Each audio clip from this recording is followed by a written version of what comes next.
What is the number one strategy that career seekers are constantly missing? Why are you missing 30 to 60% of the opportunities to having your job search successful? How to network your way actually into your dream job? That's what we're sharing today.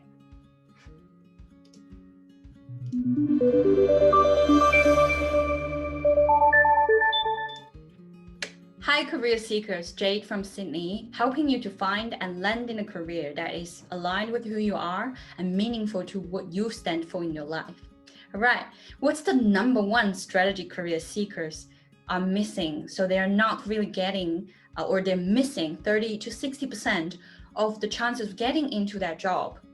It's actually networking. So utilizing networking as your way to find the ideal job or to negotiate your way into the job that you really, really want, into the top listed company that you want, the best department and the best dream job role.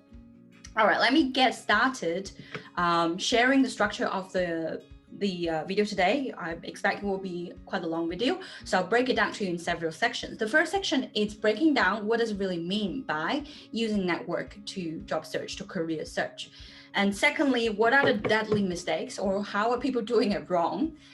Mistakes to avoid if you are to misusing this way to do it. Thirdly, it's what does it really need to be included in the right way to do it? And lastly, what are the actual steps? All right, let's get started. Let me get started with this book, which is a very old book. What color is your parachute? It's a very famous book about, the effective ways of looking for career. My version is actually 2011, but it was written back in the 90s, possibly 80s.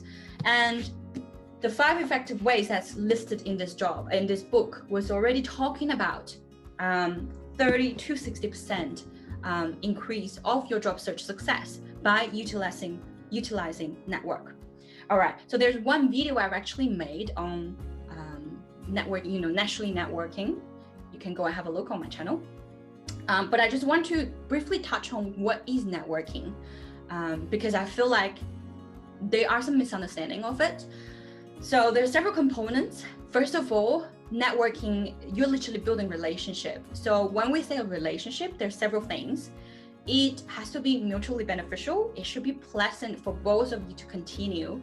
So mutually beneficial. And secondly, it's an ongoing process. So for people who you've only met once, or you only talked once, or you just briefly had encounter, they're not really your relationship, aren't they? They are just like people you missed when passengers, more like passengers in your life.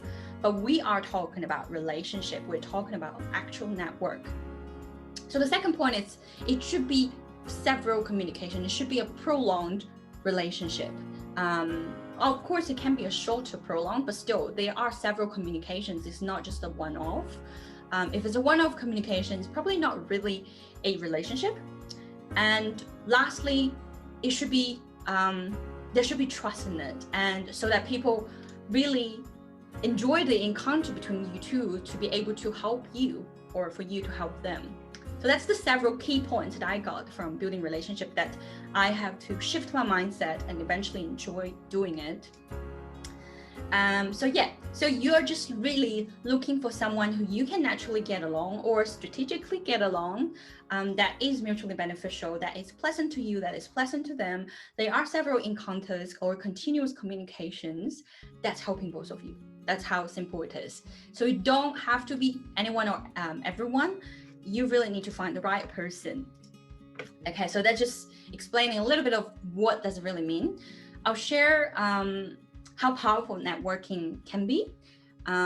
So one of my clients who just came to this country, came to Australia, within 2 months, she had no local experiences. She had no relevant industry experiences. So previously she had 10 years working experience, working in HR, working in marketing. But here in Australia, for the sake of immigration purpose, she has to find an accountant job.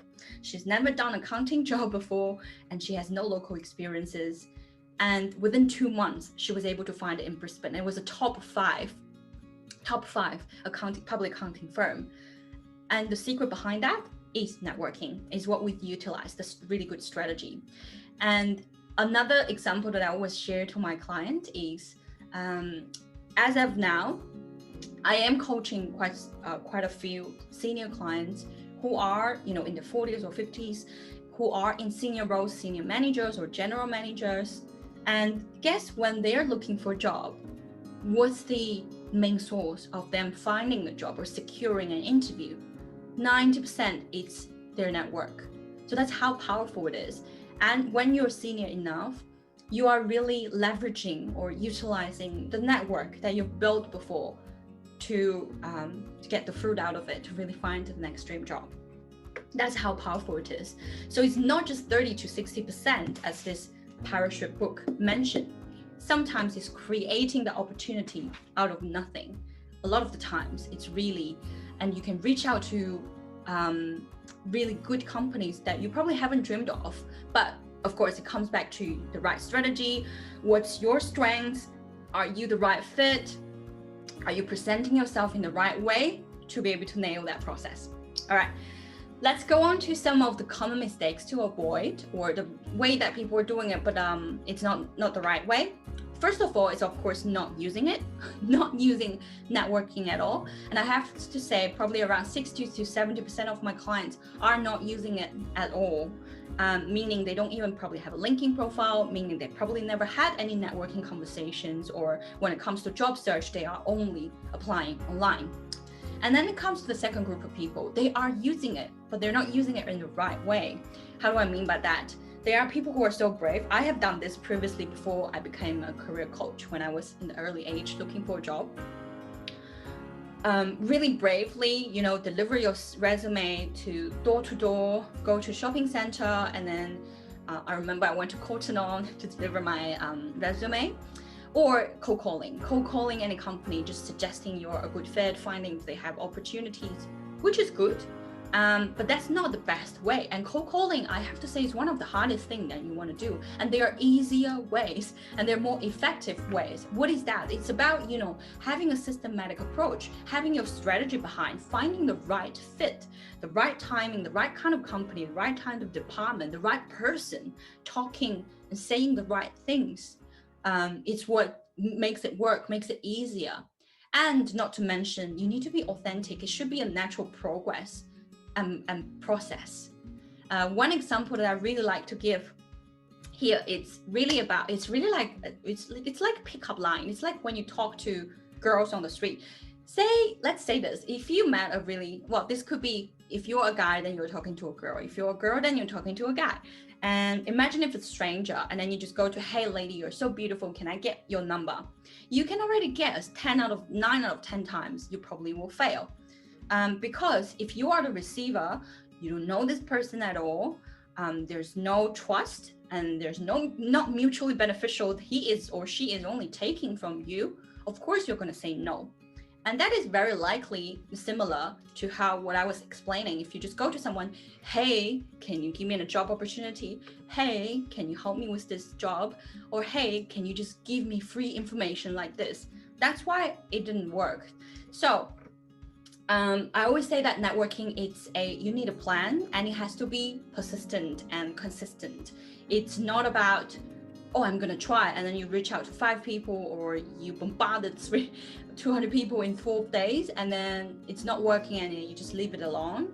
It should be a more prolonged, organic, consistent plan.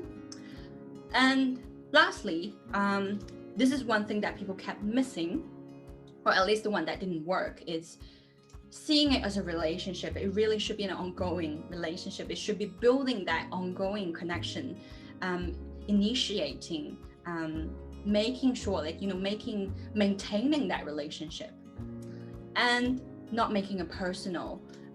By making it personal, I don't mean really intruding other people's personal life, but apart from work, apart from all the conversations about career, about job, having that little bit of personal connection, as in you may have common interest, you may both like skiing, you may both like meditation, you may both like, I don't know, animation, something a little bit personal. That's how you can really eventually build a relationship.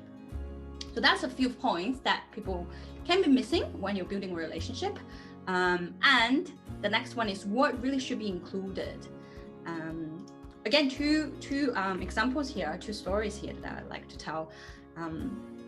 Three of my clients last year, before they came to me, really disappointed. They got rejected by, they're really rejected by their dream company.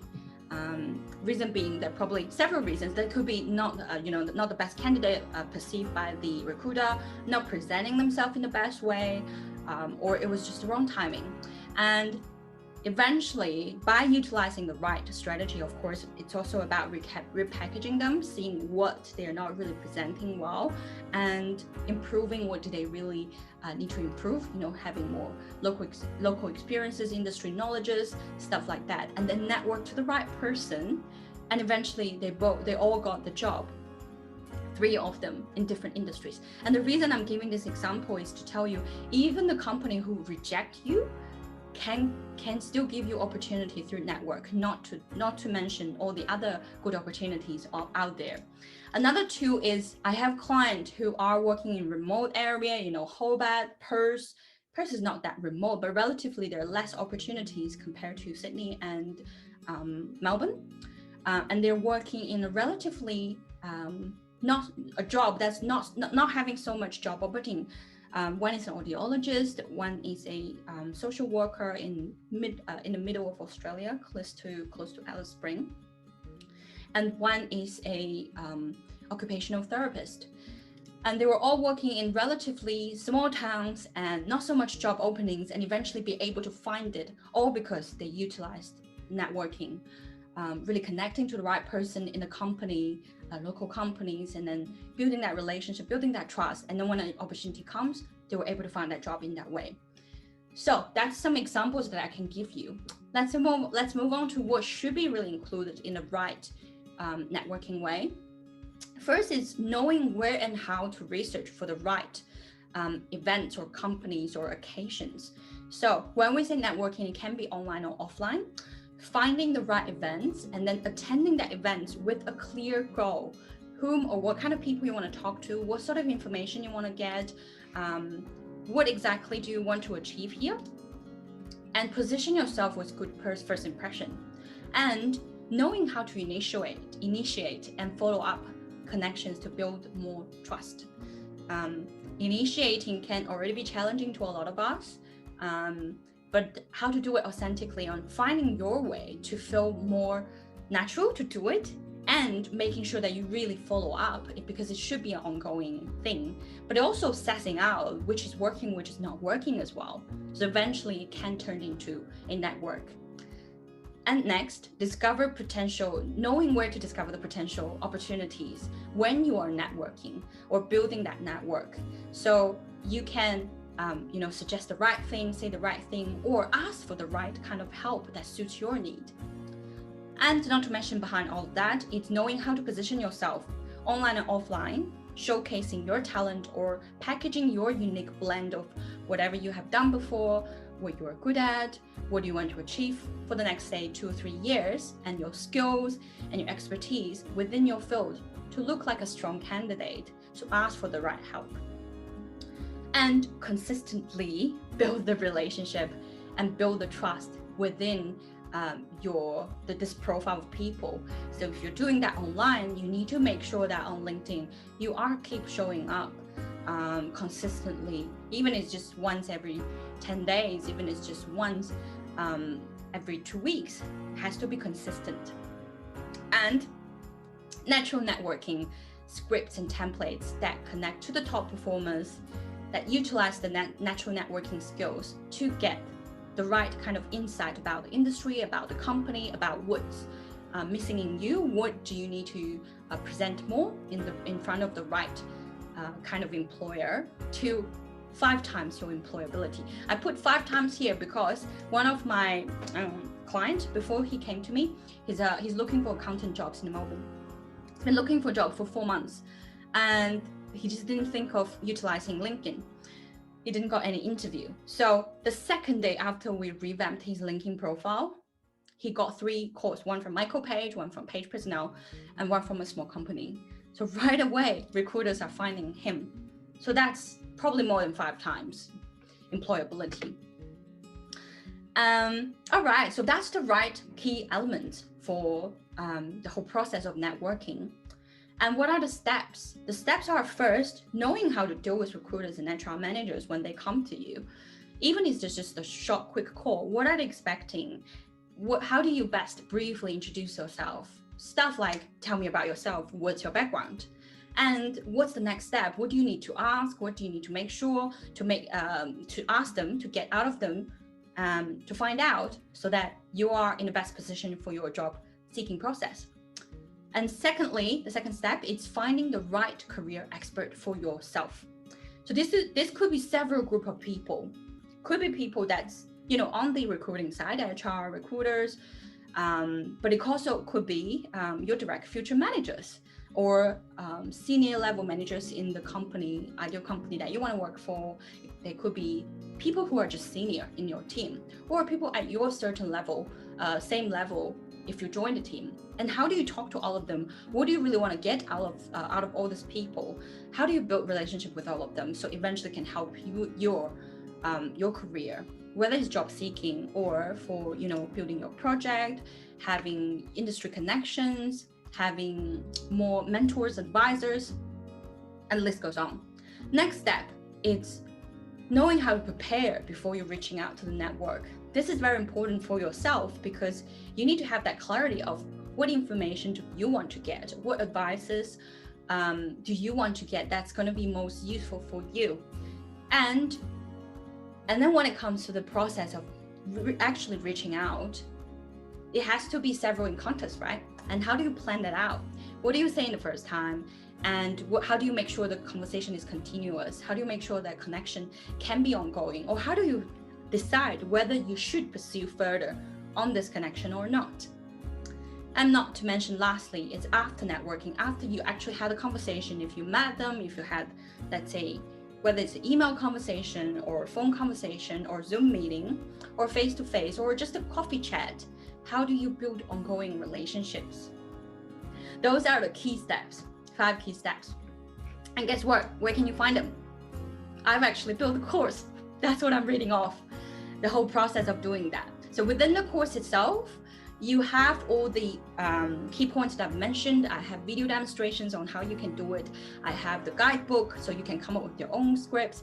I have the actual templates and scripts, whether you are using email or using LinkedIn messages, or you're reaching out just by text messages or phone call, what exactly you want to say, what's appropriate for you, what's going to be more authentic for you from your situation. That's everything in that course. So that's really the essence of everything that I summarize, what worked for me and my clients, and it's so powerful. All right, so if you want to find out more, the link is down below, but I suggest you to book a career chat with me to find out what's the best suit for you, or any other information if I can find helpful, definitely happy to provide that to you. All right, I wish the best for your career and life. I wish to hear from you, and if it's a fit, I'm looking forward to work with you. I'll see you in the next video. Bye.